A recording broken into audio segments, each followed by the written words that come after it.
Party people, it is now time for the 2-drink minimum all-time Regal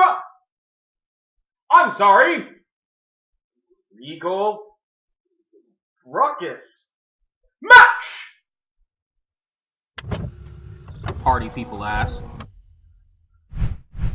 Party people receive.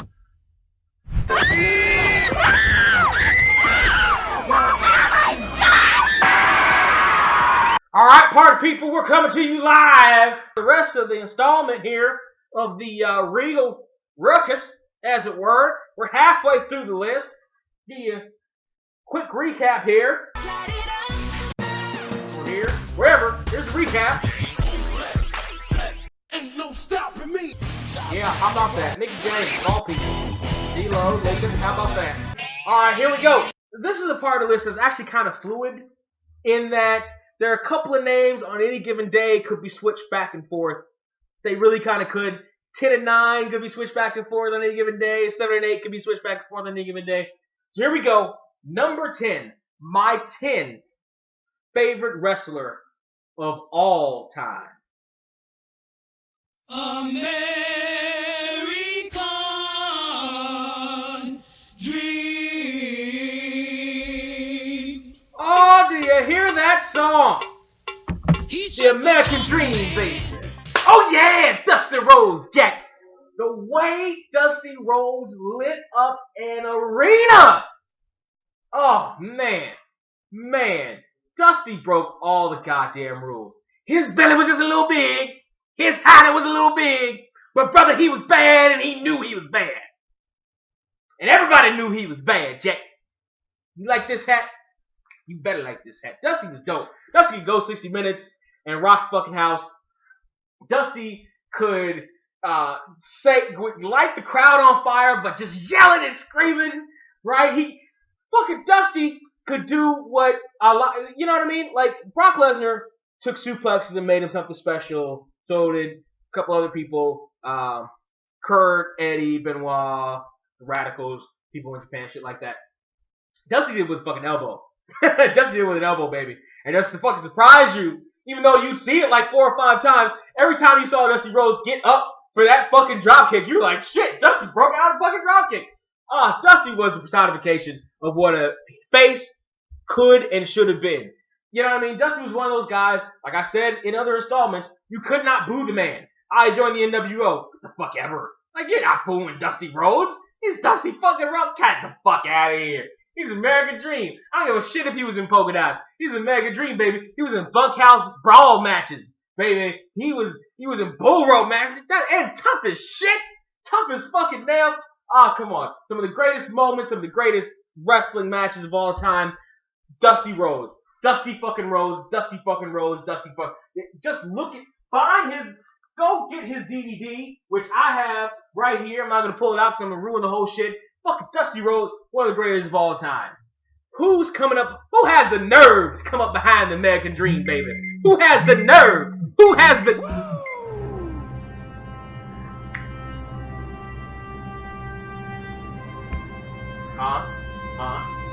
The rule? The watches? The women? The liberties?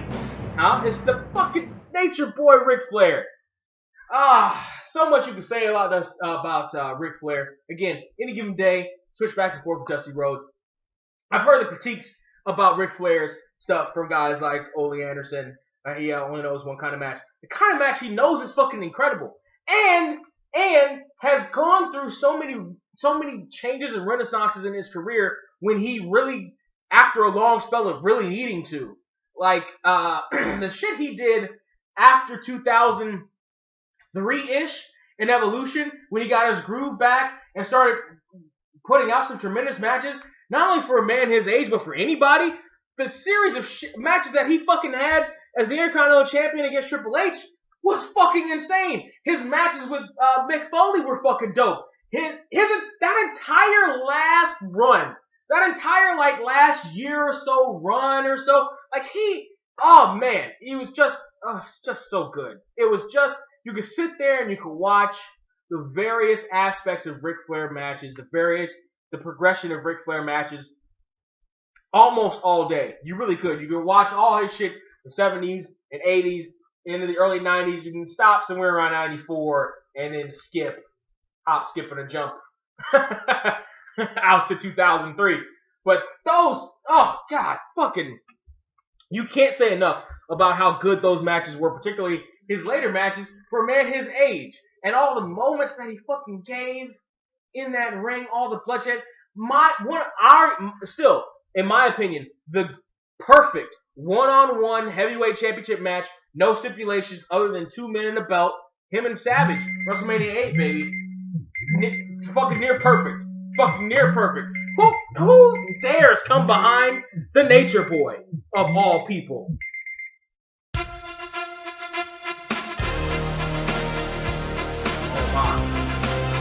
Oh my. It's Kurt the fuck Angle. It's the Olympic gold medal.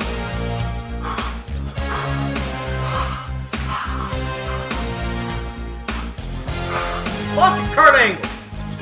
Kurt Angle took a while to grow on me. When he debuted, I fucking hated him. I'm like, why are they throwing the Intercontinental belt on this dude? He fucking sucks.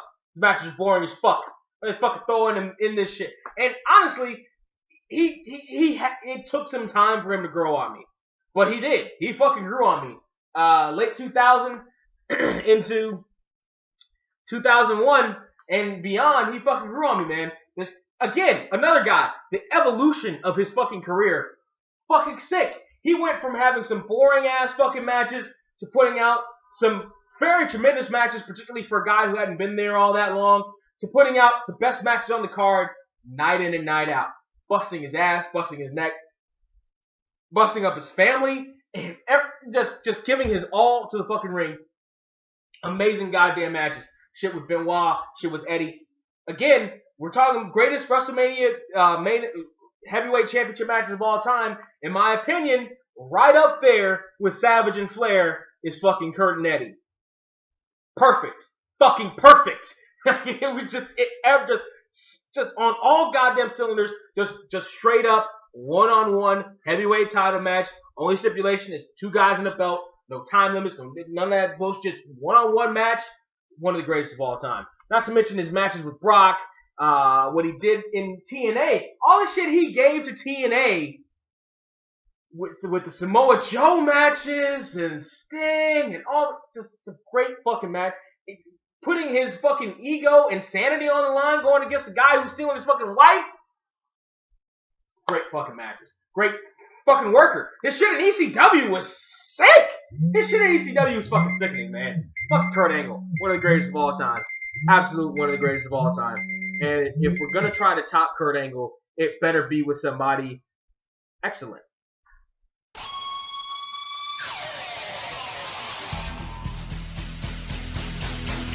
What more can you say than Bret the Hitman Hart? The excellence of execution. Multiple time champion. Bret Hart was about to be. No, he wasn't. When I got into pro wrestling, Bret Hart was a one-time champion, but he was a former champion. He wasn't a champion yet. When Bret won the title in '94. After I'd been a fan for a few months, I was fucking dug it, man. I knew Bret Hart was one of the best. I didn't know wrestling from fucking a hole in the ground, but I knew Bret Hart was probably the best wrestler there. Like, he wasn't my favorite at the time. That's coming up later. But he was one. Yeah, I was like, he's fucking the best. Like, he's just fucking the best. There's nothing. You fucking gave everything. When I talk about it's all in the details about anything, whether it's entertainment, whether it's wrestling, whatever the fuck. Whether it's having sex, whatever the fuck, it's all cooking, it's all in the fucking details. Bret Hart was all about the fucking details. And Bret Hart hit those details like nobody else could fucking hit those fucking details. Like, no, everything. From the way he took the turnbuckle, to the way he clotheslined somebody, to the just punches, to how he hit those punches to make it look like he was giving. Bret Hart was half a foot shorter than fucking Kevin Nash was 7 feet tall. They built Bret Hart was a foot shorter than Diesel, but I believe Bret Hart could stand toe to toe with Diesel. Bret Hart threw those hard through his entire sprung his entire body and like threw out his shoulder in those fucking punches. I believed it. I believed everything Bret Hart did in that fucking ring. One of the best. Like, what the fuck could you say? Excellence of execution doesn't even fucking be. One of the first wrestling moves I practiced on my little Hulk Hogan wrestling buddy was a goddamn sharpshooter.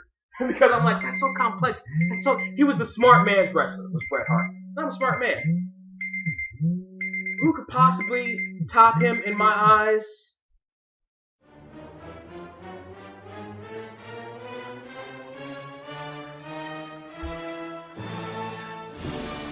He's the door power, too sweet to be sour. Funky like a monkey, oh yeah. Macho, yeah. Don't get no better, don't get no sweeter than that, yeah. Randy Savage. I already talked about his match with Ric Flair, WrestleMania 8. Let's talk about it a little bit more. Oh, it was so good. When you're talking about the details, Bret Hart and Randy Savage, right there. The stories I've heard about Randy Savage's greatest matches, worst matches, whatever, was that he was so detail oriented. Every little thing. He knew where he wanted every clothesline to wear, every hair on the back of your neck was supposed to be when he put you in that suplex or when he dropped down with that fucking elbow. Everything. So fucking good. Even when Savage got to that corny phase in 93 when WWF was doing their entire corny shit, I still dug Savage. I was still like, why isn't Savage wrestling more? Why aren't I seeing more Randy Savage? Why aren't I seeing him drop that fucking elbow down on... I was dropping elbows on everything. And I lived in a second story apartment, and people underneath me fucking hated me for that. I fucking love Randy. The crush angle. Oh, I fucking felt for Randy Savage. Every blow he took when his mouth started bleeding a little bit and Crush was beating the shit. I was like, oh, fucking Randy Savage! Get up, Randy Savage! Fuck you, Crush! Get up, Randy Savage! Randy Savage was the shit, man. He managed to bring out the best in everybody he was in the ring with, including the Ultimate Warrior. Ultimate Warrior's greatest match ever. On greatest on par, probably Hogan was the biggest match. His best match was fucking against Savage WrestleMania 7. That match was so goddamn good. It was so good. Savage managed to get a great match out of Hogan at 5. Savage, come on. Like, fucking Randy Savage. Can't say enough as we count down to...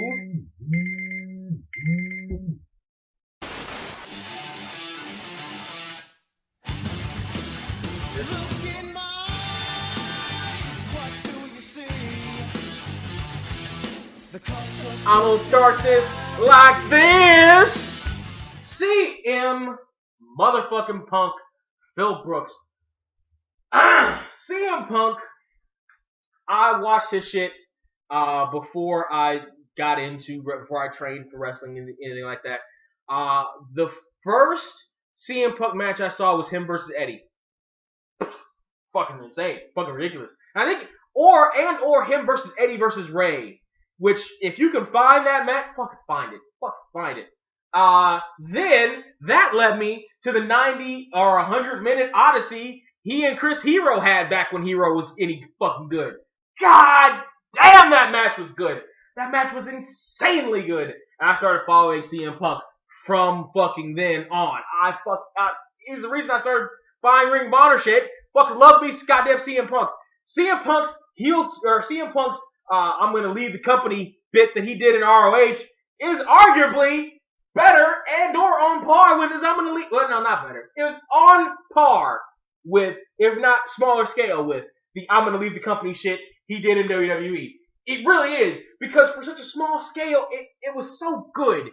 It was so good and so real. And he had the whole crowd behind him. He had the backing of some legends. And then when he did in WWE, the fucking pipe bomb. How can I go without talking about the goddamn pipe bomb?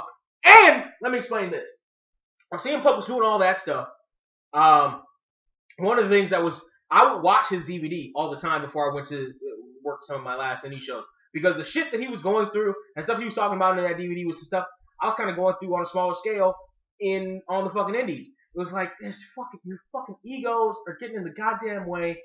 I'm trying to do something good here. I am doing something good here. You're not paying attention. And now all of a sudden you're paying attention and just to fuck it up. And CM Punk became my spirit animal, basically, in that year or two span that entire thing happened. 2 minutes is hardly enough to start talking about CM Punk, but CM Punk and his matches were good. Fucking matches were dope. All right, who's next? Who's? I think I'm cute. I know I'm sexy. I've got the looks. The Heartbreak Kid, Shawn Michaels. Yeah, Heartbreak Kid, Shawn Michaels. Now, by the way, when I talked about some of these rankings could float in and out, right? Here's where it's concrete. Okay, CM Punk, concrete. Shawn Michaels, concrete placement. I impersonated Shawn Michaels so goddamn much as a little kid, it was sickening. I once told my mother that I wanted to grow my hair out, and I asked her about straightening my hair because I wanted my hair to look like Shawn Michaels. Only so I could do this. Checking myself out in a mirror or a belt shit. Alright? I wanted the long Shawn Michaels, and I believe it was like 95 at the time, so I wanted a mullet. Here's how much I like Shawn Michaels. I wanted a goddamn mullet because Shawn Michaels had one. I wanted the dangly earrings because they were Shawn Michaels earrings. I wanted to be Shawn Michaels. For a long time, in trying to develop a wrestling characteristic, the super kick was going to be my finish because I just thought it was the dopest shit ever. I love out of nowhere finishers, and that was, in my opinion, the best out of nowhere finisher. Except by the time I got into and started training for pro wrestling, every schmuck in the world was using the goddamn super kick. And every schmuck was using the goddamn super kick, so I couldn't use it anymore. But Shawn Michaels influenced that. Shawn Michaels influenced the way I do elbows. Shawn Michaels influenced a whole bunch of shit. Shawn Michaels influenced the game, period. Shawn Michaels, man, his fucking 95 Royal Rumble win was nuts. You talk about the Iron Man match is whatever, but some of his other matches, oh my god, Shawn Michaels was the man to me. I fucking love Shawn Michaels, and there are very few people who I loved more than Shawn Michaels. Here is one of them. Hold on.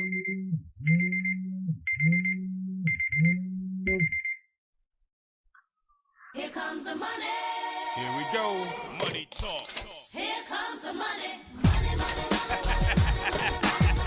Dollar, dollar. Dollar, dollar. Ching, ching. Shane O'Mac. I told you this was not the greatest of all time. I told you this was my favorite of all time. Shane O'Mac is my number 3 favorite wrestler of all time. No excuses, because Shane O'Mac was fucking dope. The Lover Lever match, the match with fucking X-Pac, any of his matches with the Big Show, or fucking Steve Blackman with the fucking kendo sticks. Even his match with, as much as I hated that storyline with Shane and Kane, I dug the matches. As much as I hated that stupid angle where you saw like 4 or 5 different angles of Kane, of the limo killing Kane. The matches were, I was fine with the matches. I was fine with everything Shane McMahon did. I was one of those people, and there are a few of us who were like, Shane McMahon is the heir apparent. Fuck Stephanie. We could see that Shane McMahon was saner than anybody else in that fucking family. I'm like, I want fuck Shane O'Mac. I want the boy wonder. I want the heir apparent to the throne. Anytime I heard "Here Comes the Money," I got fucked. I was like, oh shit! Here comes the fucking money! Shane fucking Mac! Even during that shitty ass invasion angle, here comes the money, kid. Fucking here comes the money. Yes, come on, Shane, get in the match with somebody. Do something. Come on, Shane. Come on. Oh, Shane was a fucking man. Not trained. And I just fucking love the fact that Shane didn't give a fuck. Shane was crazy as fuck in that ring. Put out some amazing matches. Shane put out matches he had no business putting out. If you don't take almost anything else away from this list, take this away. Go find the Lover or Lever match. Go find it. That's a great test match and a great Shane O'Mac match. Go find that shit. Shane O'Mac was sicker in the ring than he had any fucking business to be. At all.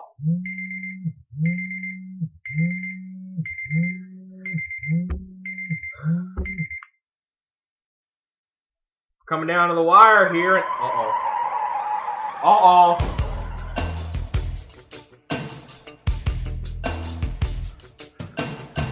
Yeah. Party people. Razor or goddamn Ramon. Razor Ramon, I said it in other videos, was my idol. He was involved in the first match that I paid attention to as a kid. Razor Ramon versus 1-2-3 Kid. Fucking love that match. Fucking love me some Razor Ramon. From then on. When Razor, and here's the thing. Here was the thing. I was diehard WWF. Fuck WCW. I was diehard WWF. So when Razor left, I have a fucking hole in my little 9-year-old. Well, he left in 96. Fucking hole in my little 11-year-old heart. Like,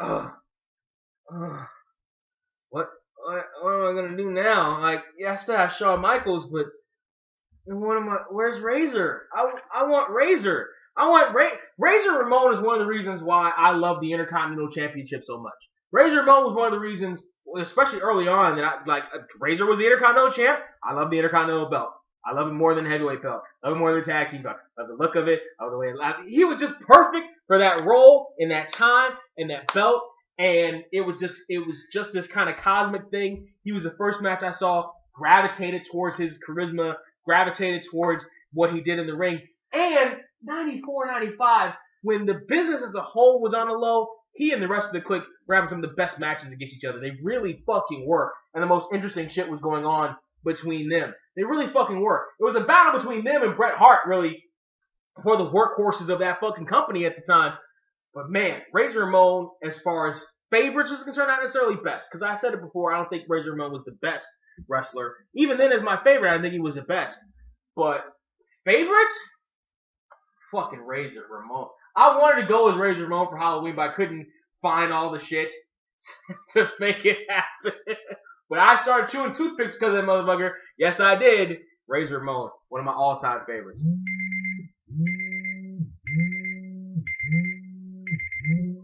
And the all-time favorite goes to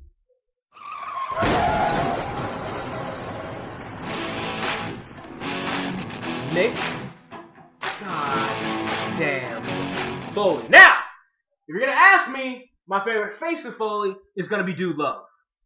Yes, I said it. It's gonna be Dude Love. Now, I didn't say greatest. I said favorite. My favorite was Dude Love. I dug Dude Love. I still am on the hunt for a Dude Love shirt. A tie-dye Dude Love shirt in the original tie-dye that they used to sell back in like 97. I fucking can't find them anywhere. If you can find them, party people, if you know where you can find one in a large or an extra large, tell me down there in the comment section, man. But I love I bought tickets to WrestleMania 2000 only because it was going to be Foley's last match. That's the only reason I fucking bought tickets. I was in Anaheim, here in Southern California. I really didn't have, I had an interest because I liked wrestling, but I wasn't like, I have to go see this. Like, I wasn't like begging for money or like, you know, washing cars or anything like that, trying to earn money or anything like that to go see it. I knew it was going to be here. I knew, like, it was close, like, cool. But I wasn't trying to fucking go see it, except for when Foley decided to go out on TV and say that it was going to be his last match ever, his retirement match, and he wanted to win. Oh, man, I went to go see that show, and I died a little on the inside when Foley was fucking eliminated. You know why I died a little? First of all, because Foley was eliminated. Secondly, because I was like, they're going to give it to the goddamn Rock. They fucking have champions they fucking have faces win every fucking year, and The Rock is gonna fucking beat Hunter in the middle of the goddamn ring over fucking Foley. Motherfucker. And I sat for the rest of the night until I saw that The Rock was gonna lose. And I was like, yes! Yes! Triple H, well, it wasn't the fucking Rock, because The Rock kinda sucked then. Sorry, kinda did. But yay, he didn't win. But man, was I pissed off that Foley didn't win. Foley was my absolute favorite wrestler of all time, period, point blank. And the reason why I ever decided that, or ever thought that I could get into pro wrestling at all was Mick Foley. Because like Dusty Rhodes, and I think Willie Mack, stuff like that, it's like unconventional look, but goes out there and gives it his all at a high level, on a high pace, every fucking night. And from all accounts, one of the nicest, most genuine guys ever. How can you fucking hate Foley? Like, you know what I mean? Like, not how can you fucking hate Foley. When Mick Foley wants you to hate him, you hate him. when Mick Foley cut that ECW promo in the middle of the ring, when ECW was coming back in that one night, she wanted too much. He wanted too much blood. Too much of my heart. Too much of my life. So I left. One of the greatest promos of all time. One of the greatest promos of all. I was up there with Kane Dewey. That was one. Actually, in my opinion, Kane Dewey gets a little overhyped. I liked his anti-hardcore promo that was also on the Foley DVD too. And right up there with that, like maybe tied for first, man, was she asked for too much. Oh, that spotlight, him in the movie. Oh my God. Oh, I know we're talking about favorite wrestlers, but oh my God, that promo. You want to talk about his wrestling? You have to mention Hell in a Cell. You have to mention Hell in a Cell with Undertaker. You have to mention Hell in a Cell with Triple H. You have to mention Royal Rumble with Triple H. You have to mention the fucking Hell in a Cell on the Monday Night Raw that caused him even more fucking damage that hardly anybody fucking remembers, which I think like Kane or something like that. You have to talk about the SummerSlam 98 match. Him versus the Outlaws, where he was just getting his ass kicked. But here's the thing. Foley's getting more than 2 minutes. Don't worry about this. But it wasn't just about Foley getting his ass kicked or being a stuntman. I have to mention this story. I went to training one Saturday, and one of the trainers there went around the ring to ask us who our favorite wrestlers were. I said Mick Foley. He said, "Oh, you just like stunts." I wanted to curse him the fuck out. I'm like, it's not that, okay, let me rephrase that. It's not that I wanted to curse him out. I wanted to tell him he was an idiot. Because that's an idiot response. I don't give a fuck who you are. I don't give a fuck how many years you've been in the business. I don't give a fuck if you, I think Ric Flair was way the fuck off in that assessment. Yes, Mick Foley has done some big stunt matches, the King of the Death match, the Hell in a Cell, stuff like that. But they weren't just for the sake of getting his ass kicked or anything like that. Foley told it. There's a difference between what Foley's done in some of his more extreme matches and what, backyarders do or, guys in CZW have done and shit like that where they just throw each other in the light bulbs just for the fucking sake of throwing each other in the light bulbs. Body slam, calling out there, body slam on barbed wire, now get right up and body slam me on barbed wire. Like, Foley told a story. Foley told stories in his matches. Some of his greatest matches didn't even involve all that much brutality. The match he won the belt with off of Rock really didn't involve all that much brutality. They went around the ring, but they didn't really do anything. They battled on the table. Didn't really do anything. Foley helped legitimize Shawn Michaels' toughness as champion in '96 in their Mind Games match. You needed a guy like Foley. Not because he went through tables, but because of how he worked his way up through tables. Because of how he worked his way into spots. Because of how he worked his way into the big looking spots that may or may not have hurt as much as they looked like they hurt. Because he fucking legitimized Triple H as fucking champion. He legitimized Randy Orton. Foley's biggest role, one of the biggest contributions he's made to other wrestlers is fucking legitimizing them after they get in the ring with him. Doesn't matter whether the match is overly brutal or not. Legitimizing them after they get in the ring. His match on Raw one night with Austin in '96. I don't think that, if my memory serves, they really didn't do a whole hell of a lot of going through tables and shit. They just kind of brawled around the ring. Foley had a history of doing some extreme stuff like falling off the cage, but a lot of the stuff he did was no worse off or any more dangerous than anything anybody else did. Foley got suplexed through tables. So did The Rock. So did Austin. So did Taker. So did Orton. So did Cena. So did Bret. Come on.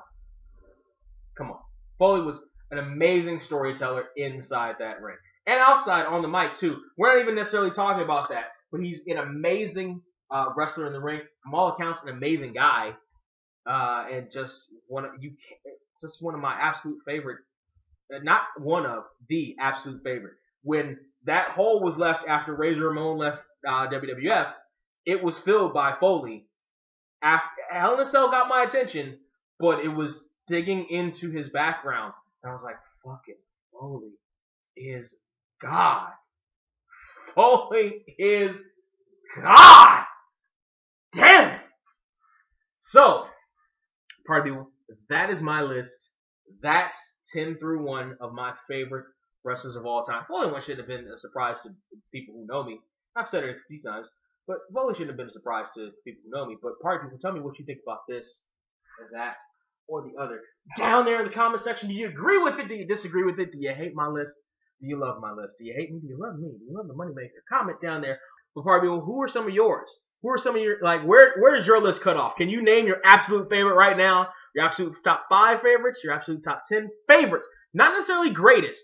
Because again, greatest, I'd throw Austin on there. I'd throw Taker on there. I'd throw, fucking Nick Bockwink on. Like, I'd throw Perfect on. I'd throw a few other names on greatest list. But favorites? Come on. Who's near and dear to your heart, party people? Let me know down there in the comment section. Like, share, subscribe. Go to youtube.com/surreal469. Click the little blue button that says support. You'll be supporting, and that ain't bad. Boom. Boom.